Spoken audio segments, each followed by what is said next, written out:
You go to a chief, he will tell you, Anopame, come and papuaso. So come and pay money for the land.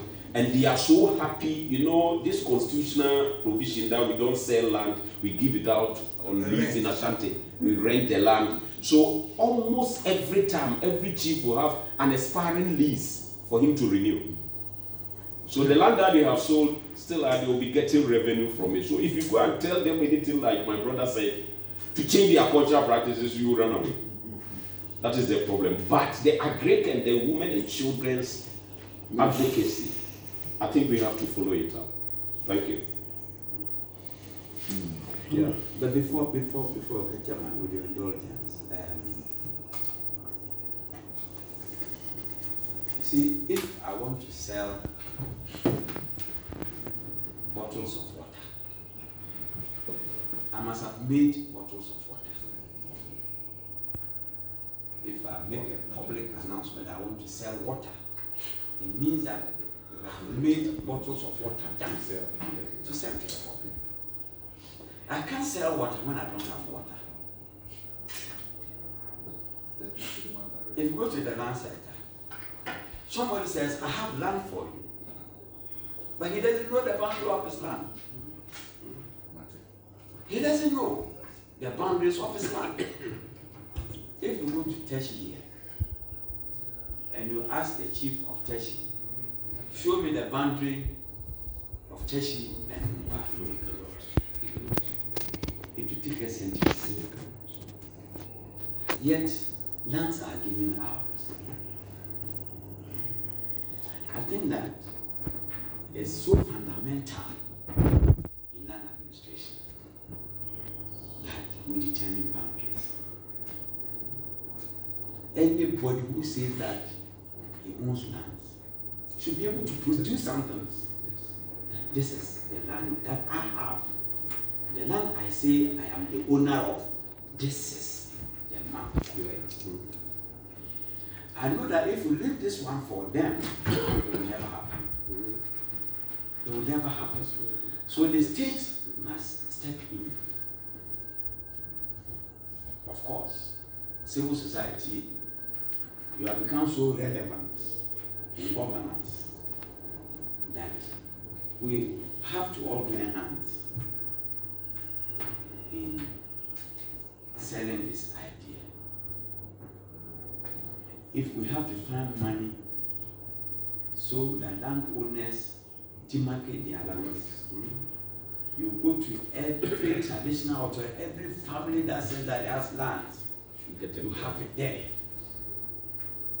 If the maps are there, or demarcations are done, boundaries are determined, that is when you can register. You can put them in a system that you want to buy land from a game.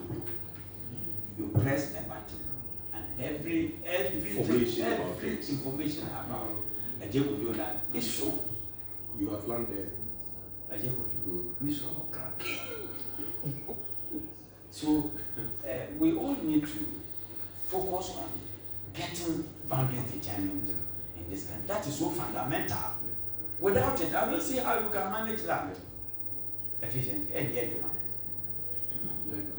to add to my colleague's presentation now, I was in a conference in Orlando about 2 weeks ago.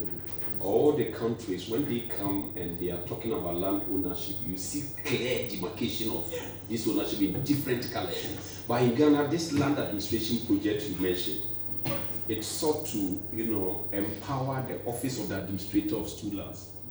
And they were able to demarcate only a Jesu land. Only one? A Jesu stool land. Because even a Jesu stool land, the boundary between a Jesu and Jabi was a problem, but they were able to, solve that problem.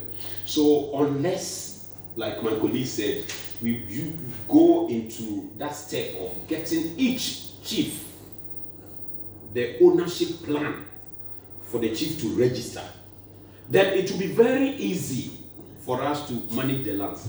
Other than that, what you register today, there is a court case on it. So if the judgment comes in the favor of the opponent chief, you are going to buy again. the land that you have settled and have your certificate. If you register land today, and the ownership is determined that the one who sold to you is not the rightful owner, the one who will win the case will come to you. And that thing, we have to do it. So we're planning of mapping the whole country. In fact, we did this mapping in 1962 and 63. And now so many things have changed. But even that one, it was just area photography, which we used to compile our maps. Now we need to do another one. And then with that, it will be cheaper for the chiefs to show their boundaries, and then we map them on the plan and then produce the plans for them to register. Some of them will have to give away some lands on their boundary and then gain from the other side. And that's what we have to do. Without that, land management is still a problem. Because Lands Commission, they have registered lands that they themselves know that ownership can change. And the ownership, the allodial owner, when it's changed, you are in trouble. Thank you. So, Imani. Honorable Chairman, distinguished members of the committee, let me just say that I've been to school. It's as if I'm taking lessons in my land economy class. I recall. Yeah, your colleague land economist is here. He was my LAMSA president. Oh, he was your president. Yeah, the association, the student groups. Well, there's something I need to share. To say, and I think you emphasized it quite brilliantly, that in every, it's as if if you are undertaking any project, you have to understand the institutional dynamics as well. It's very clear. As it relates to the project we work on, we typically, we clearly understand the fact that we can't go overnight and change the thinking or the morals of the Northern society, segment of the society. Not at all. It will be difficult to do that overnight. I think what we are asking to be done is if we could as well add our voices to the fact that women should increasingly be able to access lands and then benefit thereof in the lands, but not necessarily to own the land, because that would be very, very difficult. That's a structural shift that would be very difficult to attain.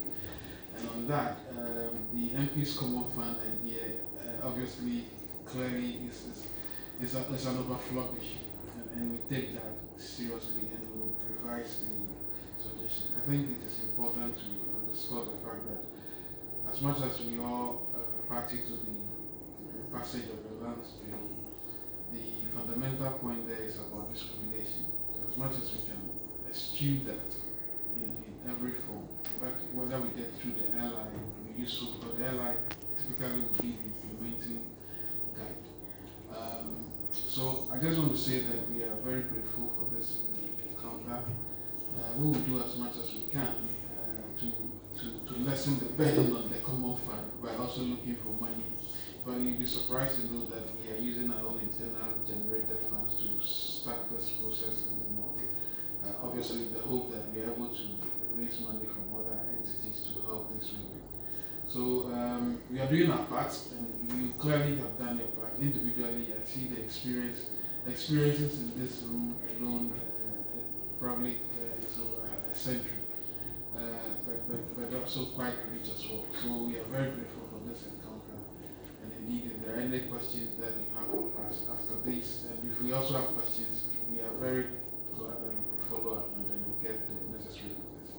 So thank you very much. I shared the 27-minute documentary we did. I shared it with Benjamin, and I'm sure you shared that as well. Okay. So thank you. Thank you too for your time. We are grateful. If we need you another time, we invite you to come and share. I know you're going to make some changes in your presentation. So maybe on a bigger platform where we'll have the minister, we have Lands Commission, somewhere at Kofodia, we can invite you to come and have a brief session with us, so that it will be easier for us. Thank you very much. All MPs to remain for small information. So, I'm going to go. Just go to the possible. Yeah.